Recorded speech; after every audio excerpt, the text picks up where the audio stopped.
bonsoir, je suis la sœur Donna et aujourd'hui j'aimerais tout simplement partager avec vous le message que nous avons partagé avec la jeunesse de l'AECF le 19 juillet. Ce jour-là, le Seigneur Jésus-Christ m'avait demandé de transmettre un message à la jeunesse. Et aujourd'hui, j'ai tout simplement voulu le partager à nouveau sur notre chaîne YouTube AECF TV. Le sujet s'intitule « Active ce qui est en toi ». Active ce qui est en toi. À quoi te fait penser le verbe « activer » ? Bouger, allumer, éveiller, réveiller, mettre en action, déclencher, mettre sur on. C'est vrai qu'il y a plusieurs définitions du verbe activer. Et la définition que j'ai gardée, que j'ai retenue, c'est rendre plus actif. Activer, c'est rendre plus actif. Mon frère, ma soeur, il y a quelque chose en toi que tu dois rendre plus actif. Aujourd'hui, le Seigneur Jésus-Christ nous rappelle que oui, le Saint-Esprit est avec nous.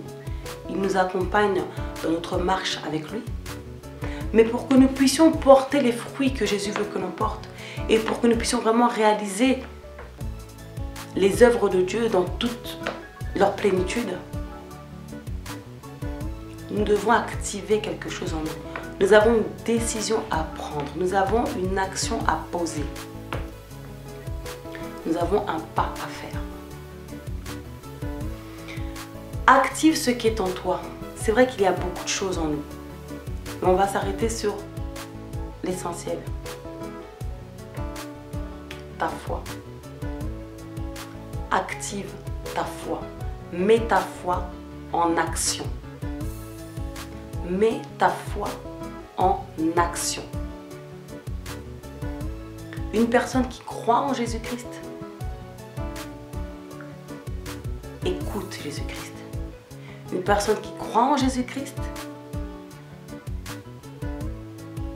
met en application sa parole, vit sa parole. Dieu m'a donné une vision.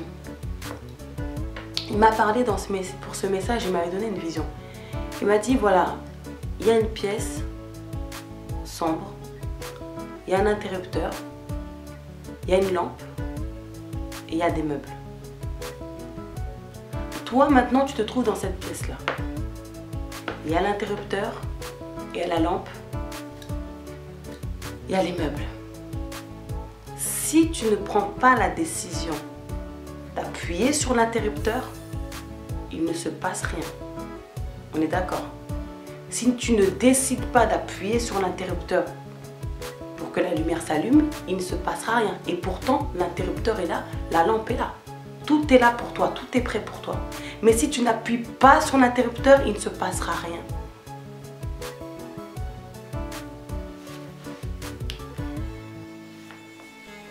Le Seigneur m'avait insisté sur prendre l'initiative. Chacun d'entre nous doit prendre l'initiative, doit prendre une décision. L'initiative, c'est quoi? C'est quelque chose qui vient de soi-même. C'est la qualité de prendre spontanément une décision nécessaire.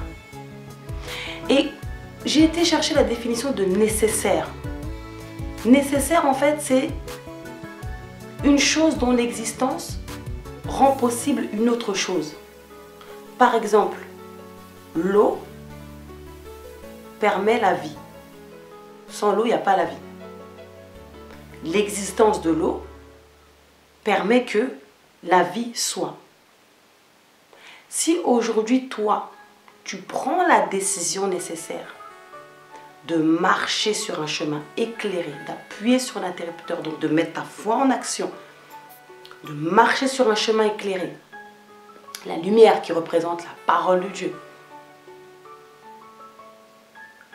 tu rendras possible le plan de Dieu dans ta vie. Si tu prends la décision nécessaire de marcher sur un chemin éclairé, de mettre ta foi en action, tu rendras possible la volonté de Dieu, le plan de Dieu, la destinée que Dieu t'a programmée dans ta vie. Parce que tu peux prier, chanter dans une chorale, être tous les dimanches à l'église, croire que tu demeures pleinement en Dieu. Donc tu demeures en Jésus, tu as un pied seulement en Jésus. Mais tu ne produis pas de fruits. Parce que dans le livre de Jean chapitre 15, Jésus dit que celui qui demeure en moi, qui ne porte pas de fruits, il est retranché, il est jeté au feu. Donc tu peux demeurer en Jésus et ne pas porter de fruits. Tu peux avoir tu es là, tu as la manifestation du Saint-Esprit, tu as la prophétie. Tu crois que tout est gagné. Non. À partir du moment où tu ne marches pas selon les commandements de Dieu, tu n'es pas dans sa volonté et tu empêches l'Esprit de Dieu même qui est en toi de se manifester pleinement. Tu t'empêches toi-même de vivre la destinée merveilleuse, le plan parfait que Dieu a prévu pour toi. Amen. Tout dépend de toi. Tout dépend de toi. L'interrupteur, le fait d'appuyer sur l'interrupteur, c'est mettre ta foi en action. Parce que tu sais que quand tu vas appuyer sur l'interrupteur, la lumière va s'allumer. Donc tu mets ta foi en action. On sait que la parole de Dieu dit que la parole de Dieu est une lampe à mes pieds, une lumière sur mon sentier. Dans Proverbe 3, 23, on dit que tu marcheras avec assurance sur ton chemin. Quand tu suis Dieu, quand tu marches avec sagesse, quand tu respectes les commandements de Dieu, tu marches avec assurance sur ton chemin parce que tu connais les promesses de ton Dieu. Tu connais la parole de ton Dieu. Tu marches avec assurance sur ton chemin. J'ai vu aussi dans Proverbe 6, 23, il est écrit que car le précepte est une lampe, l'enseignement une lumière. Donc la pièce, c'est comme si c'était le chemin de ta vie. Les meubles sont comme des obstacles. Si tu marches sur un chemin éclairé, tu marcheras avec assurance parce que Dieu te montrera tout. Son esprit te guidera pleinement. Tu marcheras avec assurance. Et tu marcheras en paix parce que tu es sur un chemin éclairé. Quand tu marches dans la lumière, tu es en paix. N'est-ce pas? Dieu veut que tu prennes la décision nécessaire de mettre ta foi en action. Dieu veut que tu prennes la décision de marcher selon sa parole. C'est-à-dire, comment je peux dire ça? Active la lumière de Dieu en toi. Vis la parole de Dieu. Vis la parole de Dieu. Demeure en lui pour qu'il puisse demeurer en toi. Pourquoi on parle tant de lumière? On va prendre 1 Jean 1, versets 5 à 7.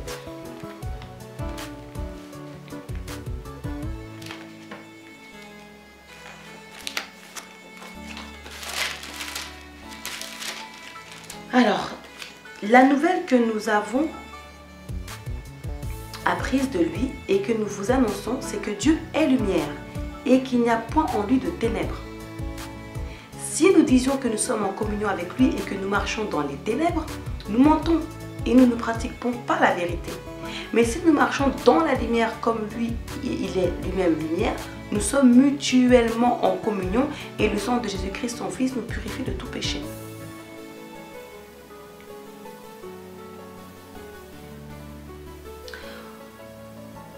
Quand tu marches selon la parole de Dieu, tu respectes sa volonté, donc tu marches dans la sainteté.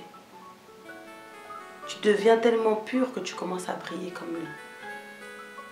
Quand tu demeures en lui, quand tu cherches à demeurer en lui, lui aussi il demeure en toi. Et c'est là que tu brilles. Mais tu as ce pas à faire, tu as cette décision à prendre, tu as ta foi à mettre en action. Tu ne peux plus croire en Jésus et ne pas marcher selon ses commandements. Il te dit, si tu m'aimes, garde mes commandements. On a parlé de celui qui marchait sur un chemin éclairé. Peut-être qu'aujourd'hui tu n'as pas pris la décision. Peut-être que toi-même des fois tu éteins l'interrupteur parce que tu veux faire tes petits péchés de temps en temps et puis quand tu as envie, tu allumes la lumière. Attention. Attention. Celui qui marche dans les ténèbres, il est comment? Quand tu n'es pas sur un chemin éclairé, tu es comment? Tu te cognes, tu n'es pas rassuré, tu es dans le doute, tu es dans la peur, tu vis sans le Seigneur, tu es comme perdu. On va prendre deux exemples. Dans 1 Jean chapitre 2 verset 11, on nous parle de quelqu'un qui marche dans les ténèbres. On va prendre l'exemple dans 1 Jean 2 verset 11. Mais celui qui est son frère est dans les ténèbres, il marche dans les ténèbres et il ne sait où il va parce que les ténèbres ont aveuglé ses yeux. Proverbe 4 verset 19. Qu'est-ce qu'on nous dit dans Proverbe 4 verset 19? La voie des méchants est comme les ténèbres, ils n'aperçoivent pas ce qui les fera tomber.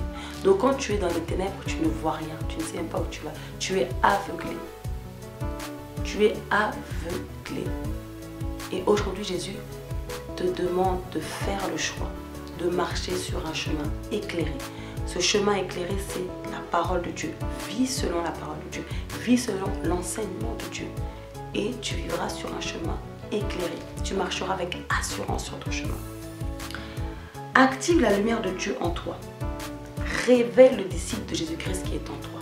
Réveille la femme de prière qui est en toi. Réveille l'homme de feu qui est en toi. Réveille la parole de Dieu dans ta vie. Rends active la parole de Dieu dans ta vie. Rends-la vivante en la mettant toi-même en pratique. Tout dépend de toi-même. Tout dépend de toi.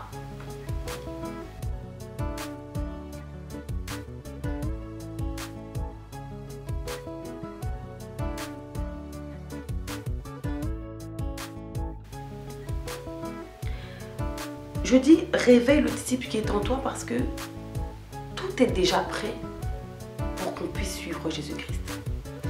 On lit dans Romains 6, 6 ceci.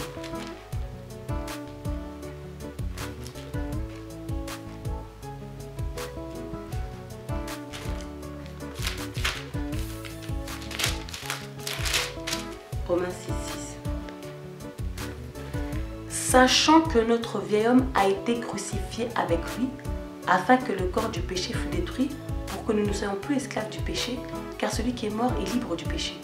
Sachant que notre vieil homme a été crucifié avec lui. Lui qui? Jésus-Christ. Le vieil homme a déjà été crucifié sur la croix.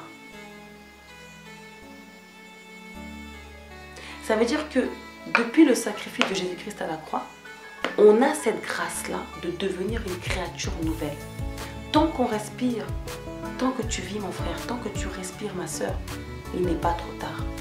Tu peux changer de vie, tu peux devenir une nouvelle créature parce que tout a déjà été fait sur la croix, tout est déjà prêt.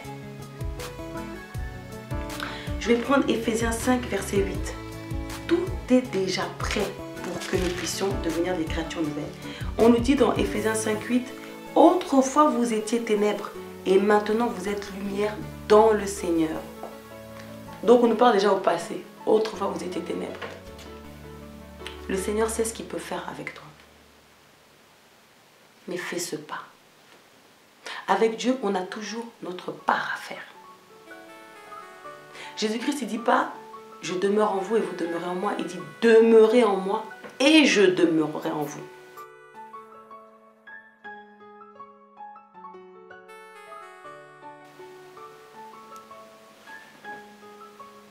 Comment faire pour que Dieu demeure en toi? J'ai ma part à faire. Jean 15, verset 4, comme je viens de dire, demeurez en moi et je demeurerai en vous. Mais pour demeurer en Dieu, il faut l'aimer. Et l'aimer, c'est quoi? L'aimer, c'est pas développer un sentiment. L'aimer, c'est écarter de notre vie tout ce qui l'empêche d'entrer pleinement. L'aimer, c'est tout simplement mettre sa parole en pratique. Jésus-Christ, il dit bien, celui qui m'aime garde mes commandements. Dans Jean 14, verset 15, donc vraiment, je vous invite à lire vraiment les chapitres 14 et 15 du livre de Jean où Jésus-Christ nous parle et nous enseigne. Il nous dit, si vous m'aimez, nous on dit j'aime Jésus, j'aime Jésus, j'aime Jésus. Si vous m'aimez, gardez mes commandements. Et moi, je prierai le Père et il vous donnera un autre consolateur. Dans Jean 14, verset 15, si vous m'aimez, gardez mes commandements. Verset 21, Celui à qui mes commandements, celui qui a mes commandements et qui les garde, c'est celui qui m'aime. Et celui qui m'aime sera aimé de mon Père, je l'aimerai et je me ferai connaître à lui. Et regardez ses promesses. Je me ferai connaître à lui. Tu veux que Jésus se fasse connaître à toi? Garde ses commandements. Garde ses commandements. Garde sa parole. Cherche à connaître cette parole. Parce que tu veux l'aimer. Tu veux garder ses commandements, mais si tu ne connais pas sa parole, comment tu vas l'aimer? Comment tu vas lui être agréable?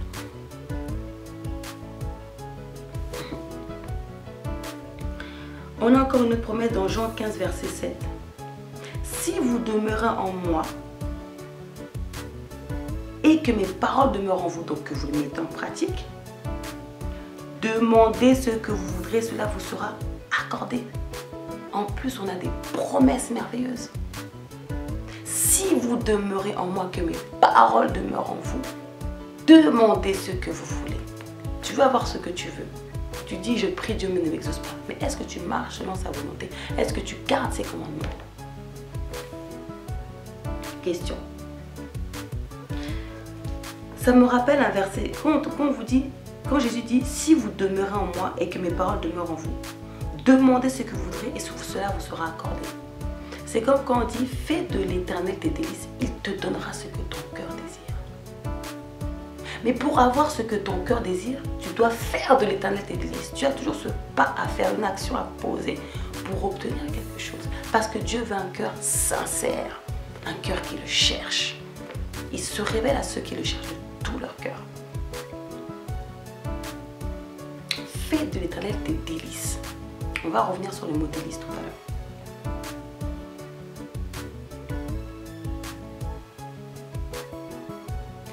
Devenons des disciples de Jésus-Christ.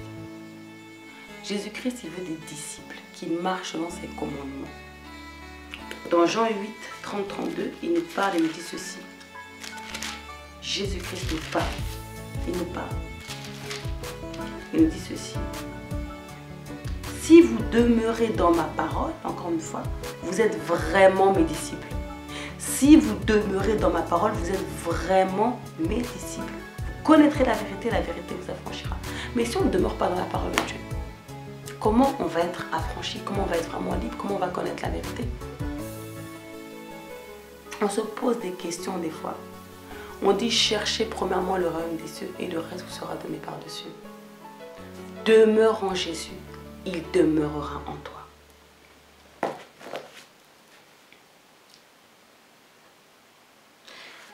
Quand on dit demeurer en Dieu,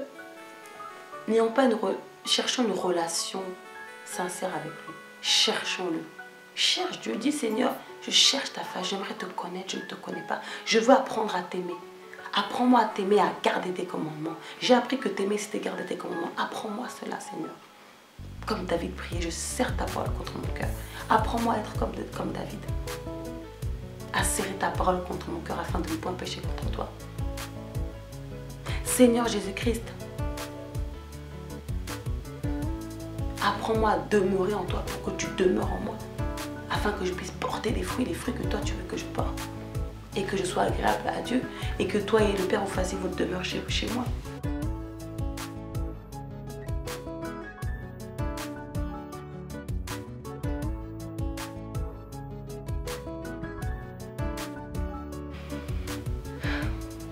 Quand on prie, quand tu parles, tu pries, la prière ne soit pas quelque chose de mécanique, quelque chose de forcé. Quand tu connais la valeur de la prière, quand tu sais que tout ce que vous demanderez en priant, croyez que vous l'avez reçu et vous le verrez s'accomplir. Quand tu connais la valeur de la prière, tu seras plus fatigué pour prier. Comme on a vu avec la jeunesse, tu ne penses plus à l'heure, tu ne penses plus au temps, c'est toi et lui. Tu ne penses pas à ce que tu vas faire après, c'est que toi et lui, c'est un moment. Cherche à passer des moments intimes avec lui. Cherche à passer des moments personnels avec lui, où vraiment tu dis Seigneur, je cherche ta face, j'aimerais me rapprocher de toi, j'aimerais demeurer en toi. Fais ce pas-là et tu verras ce qu'il va faire. Aie une vraie relation avec ce Dieu-là, que ce soit plus un Dieu, il ne faut pas que pour toi Dieu, c'est quelqu'un qui est proche que des pasteurs ou quoi que ce soit, des prêtres, je sais pas. Dieu veut demeurer en toi. Il n'y a pas de privilégiés. Dieu veut une relation avec toi pour te bénir. Quand tu fais ton jeûne, tu ne dois pas penser à oh, c'est quand l'heure de couper, oh là là j'ai faim, oh, il y en a celle qui passe à côté de moi. Non, parce que tu es dans la joie de jeûner pour ton Père, tu es fier de te sacrifier pour ton Père et tu connais la valeur de ton jeûne, tu connais la parole de Dieu, tu connais ses promesses qui disent que ta justice marchera devant toi, ta lumière poindra comme l'aurore, ta guérison germera promptement. Tu sais que quand tu fais un jeûne sincère, la gloire de Dieu va t'accompagner parce que tu connais les promesses qui sont dans sa parole. Mais si tu ne connais pas sa parole,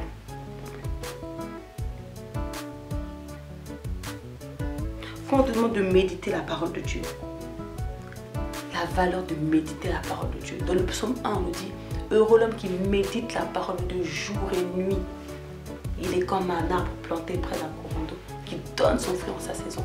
Tout ce qu'il fait lui réussit. Nous, notre puissance, elle est auprès de Dieu. La parole de Dieu, elle est vivante, elle est puissante, elle se vit. Cherchons à la vivre. Cherchons à la vivre. Quand tu connais la valeur de la parole de Dieu, tu ne pourras plus la négliger.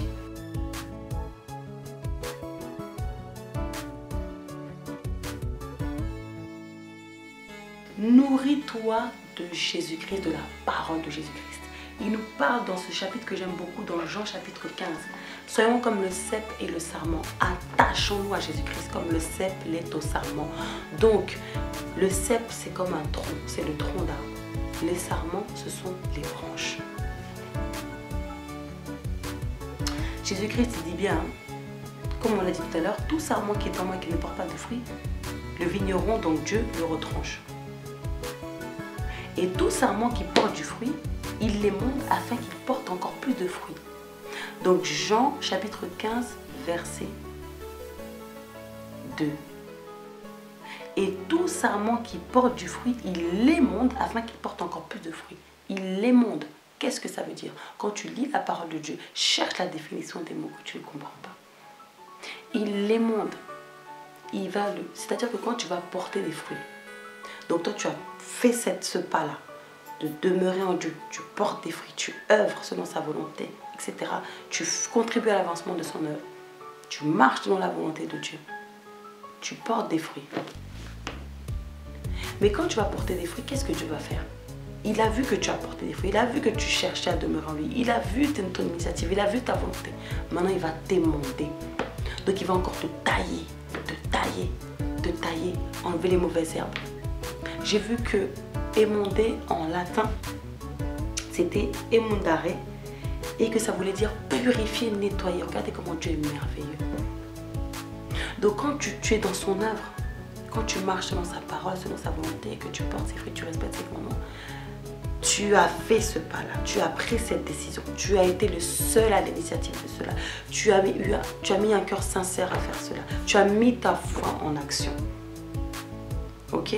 Tu as pris une décision de marcher droit devant l'Éternel.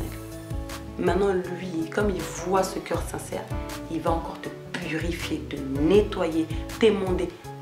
Et c'est là qu'il met sa main sur toi, son esprit, te pousse encore plus loin et tu fais des exploits. Dieu veut te voir déjà. Dieu veut que tu actives ce qui est en toi. Tu as des dons, tu as des talents qui viennent de lui-même. Qu'est-ce que tu en fais? Qu'est-ce que tu en fais? Tu crois en Dieu, mais pas sa parole en pratique. Tu crois en Dieu, mais qu'est-ce que tu fais pour lui?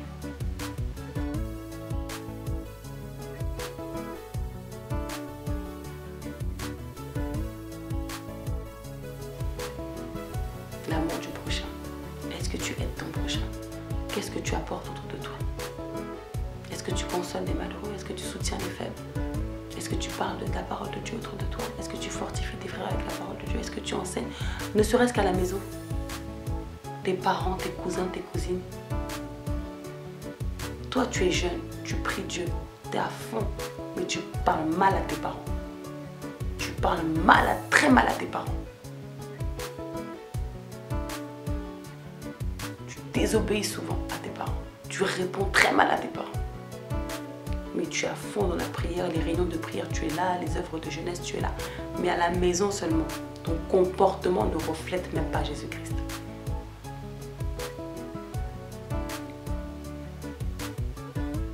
Faisons un travail sur nous-mêmes. Demeurons Jésus, accrochons-nous à lui. Oui, dans sa parole, dans toutes ses œuvres. Mais travaillons nos mentalités, travaillons notre cœur, notre façon d'être, notre façon de vivre.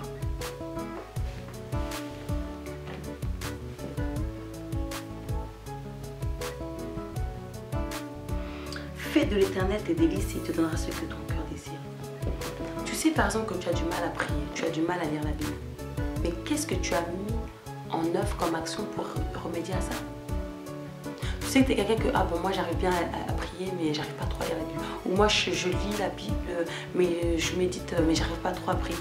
En fait, j'ai une relation avec Dieu, mais je me sens un peu loin de lui des fois.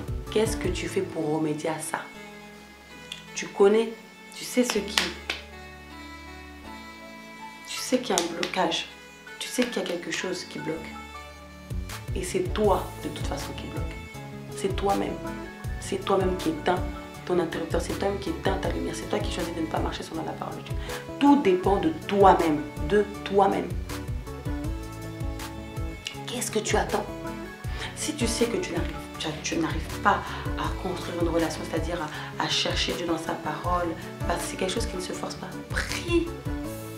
Prie Dieu. Tu lui dis, Seigneur, sincèrement, j'arrive pas à prier, ça m'intéresse pas. J'arrive pas à comprendre la valeur de la prière. Est-ce que tu peux te révéler à moi, me faire comprendre par la puissance de ton esprit? Parce que je sais qu'il y a le Saint-Esprit qui existe. Est-ce que tu peux m'aider à me rapprocher de toi? Quand tu vas déjà avoir cette volonté-là, Dieu va mettre sa main. Dieu va mettre sa main.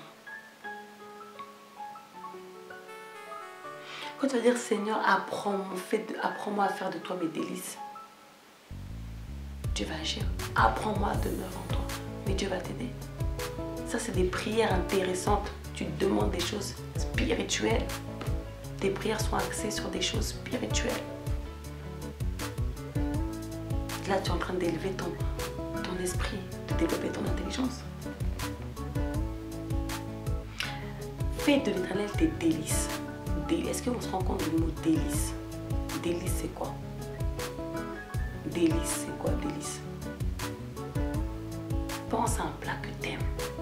Pense à un plat que t'aimes. Que t'aimes vraiment. Quand tu manges ça, vraiment, il faut que tu sois bien installé. Limite, t'as pas envie de partager. C'est pas bien ce que je dis. Un plat vraiment délicieux que t'aimes trop. Tu peux pas t'en passer, même si tu as déjà mangé. Non, il faut que tu goûtes encore. S'il y a ce plat-là, il faut que tu manges. On te dit, fais de l'Éternel tes délices. Est-ce qu'on se rend compte délices? Donc sa parole, tu penses qu'à sa parole. Tu penses qu'à demeurer en lui. Quand tu es avec lui, tu es bien. Quand tu pries, quand tu chantes son nom, quand tu contribues à son œuvre, quand tu parles de lui, tu es bien. Tu as toujours envie de l'entendre, d'entendre sa voix, tu as envie d'entendre sa parole de sagesse, sa parole d'amour, sa parole riche dans la Bible, tu as envie d'entendre des paroles de sagesse, tu ouvres la Bible. Tu as cette soif-là. Tu peux prier et dire, Seigneur, mets en moi la soif de ta parole, je ne l'ai pas. Et Dieu va agir. Si tu le demandes sincèrement, sans douter, comme le dit la Bible, Dieu va agir. Dieu va agir. Pourquoi Dieu ne te donnerait pas ce qui va t'élever, ce qui va sauver ton âme? Au contraire. Au contraire.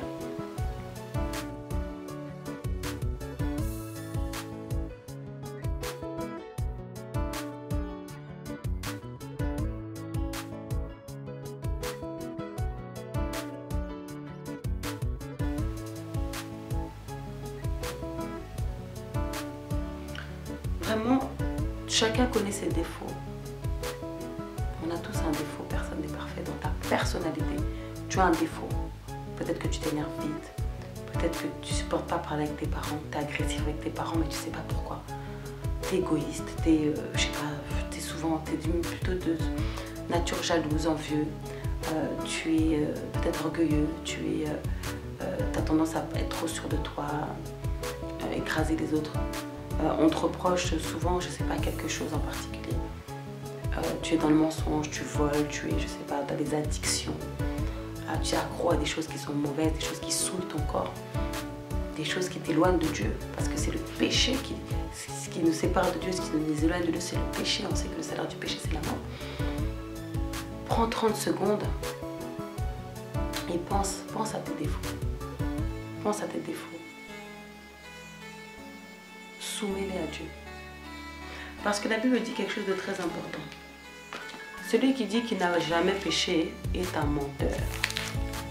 Celui qui dit qu'il n'a jamais péché est un menteur. 1 Jean 1, 10. Si nous disons que nous n'avons pas de péché, nous le faisons menteur et sa parole n'est pas en nous. Nous faisons de Dieu menteur. Mais si nous confessons les péchés, donc il faut confesser ses péchés. Il faut confesser ses péchés. Beaucoup ne le font pas.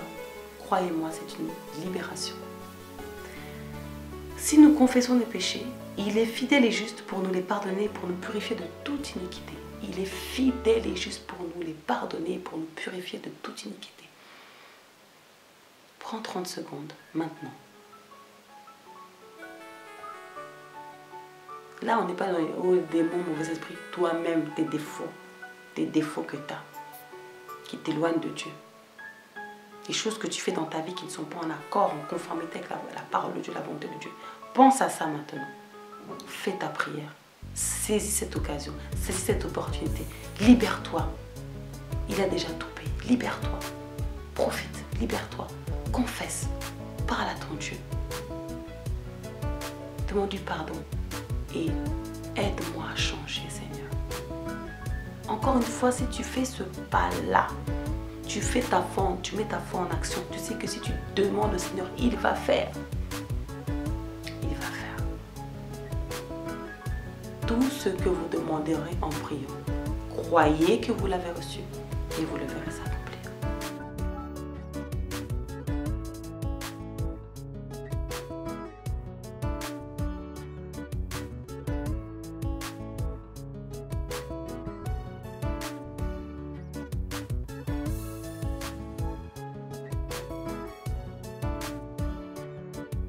Enseignement. Jeunesse, Dieu te parle aujourd'hui. Ne rejette pas son enseignement. Proverbe 4, versets 5 à 15. Acquiert la sagesse, acquiert l'intelligence. N'oublie pas les paroles de ma bouche et ne t'en détourne pas. Ne l'abandonne pas et elle te gardera. Aime-la et elle te protégera. Voici le commencement de la sagesse. Acquiert la sagesse. Et avec tout ce que tu possèdes, acquiert l'intelligence. Exalte-la et elle t'élèvera. Elle fera ta gloire. Si tu l'embrasses, elle mettra sur ta tête une couronne de grâce. Si tu l'embrasses, si tu as encore une action à poser, tu dois embrasser la sagesse, l'intelligence de Dieu.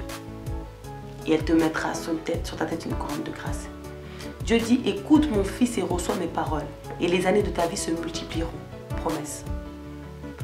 Écoute mon fils et reçois mes paroles et les années de ta vie se multiplieront. Regardez les promesses, les merveilles que Dieu nous donne dans sa parole. Mais si tu ne connais pas sa parole, comment tu vas savoir qu'il te promet cela?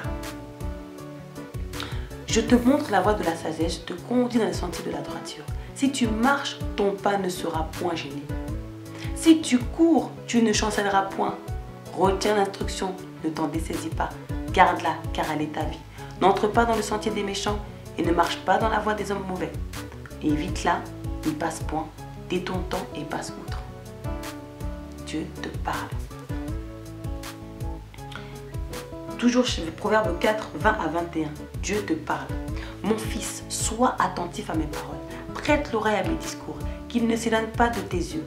Garde-les dans le fond de ton cœur, car c'est la vie pour ceux qui les trouvent. C'est la santé pour tout leur corps. Garde ton cœur plus que toute autre chose. Mon fils, sois attentif à mes paroles, prête l'oreille à mes discours, qu'ils ne s'éloignent pas de tes yeux, garde-les dans le fond de ton cœur. Donc garde la parole de Dieu dans le fond de ton cœur. Que la parole de Dieu soit gravée là, dans le cœur. Pourquoi le cœur? Toujours l'amour, avec amour. Par amour pour Dieu, garde sa parole, garde ses commandements. 24 à 27. Écarte de ta bouche la fausseté. Éloigne de tes lèvres les détours. Que tes yeux regardent en face et que tes paupières se dirigent devant toi. Considère le chemin par où tu passes et que toutes tes voies soient bien réglées où tu mets tes pieds. Comment tu vis, comment tu marches, qui tu fréquentes. N'incline ni à droite ni à gauche et détourne ton pied du mal. C'est ton Dieu qui te parle, jeunesse. Comme un père l'enfant qu'il chérit. Heureux l'homme qui a trouvé la sagesse et l'homme qui possède l'intelligence. Car le gain qu'elle procure est préférable à celui de l'argent. Donc le gain que la sagesse et l'intelligence de la parole de Dieu va te donner est plus valeureuse que l'argent. Et le profit qu'on en tire vaut mieux que l'or. Le profit que tu vas tirer de la sagesse et de l'intelligence que tu reçois dans la parole de Dieu est plus valeureuse que l'or. Elle est plus précieuse que les perles. Elle a plus de valeur que tous les deux objets de prix. Dans sa droite, une longue vie. Dans sa gauche, la richesse et la gloire. Regarde les promesses de ton Dieu. Si tu marches dans la parole de Dieu, avec sagesse, intelligence, la gloire et la richesse t'accompagneront. Ces voies sont des voies agréables. Tu es en paix quand tu es avec Dieu. Tu es en paix quand tu demeures en lui parce qu'il demeure en toi. Il t'accompagne partout. Tu sens qu'il est en toi. Tu sens qu'il te guide. Il te montre toutes tes voies. Tu marches sur un chemin éclairé. Il t'avertit de tout avec le Saint-Esprit. Attention mon fils, ne va pas par là. Prends plutôt ce chemin-là. Attention mon fils, prends pas cette décision-là. Fais plutôt cela. Tu marches sur un chemin éclairé. Sa parole te dirige. Son esprit te conduit. Tu es en paix quand tu demeures en lui.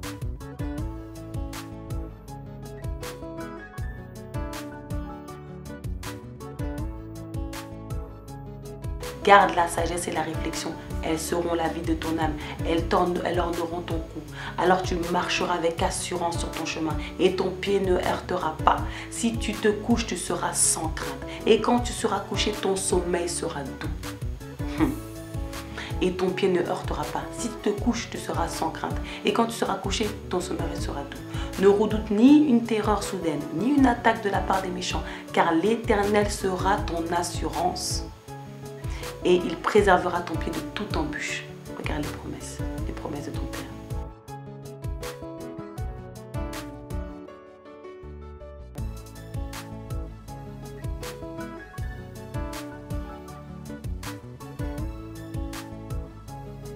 Tu es sur une montagne peut-être cachée et on n'allume pas une lampe pour la mettre sous le boiseau, mais on la met sur le chandelier et elle éclaire tous ceux qui sont dans la maison.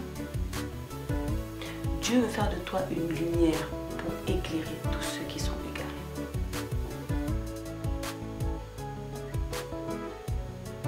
Réveille-toi.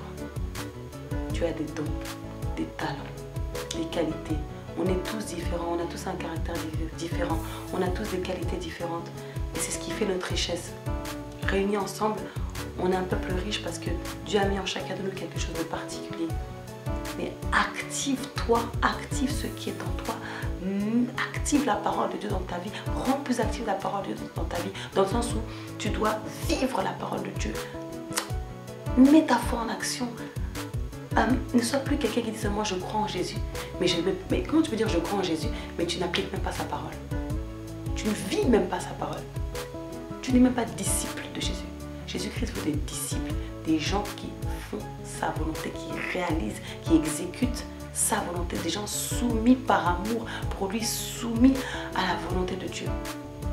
Parce qu'ils connaissent leur récompense, ils connaissent la gloire à venir, connaissent les promesses de Dieu.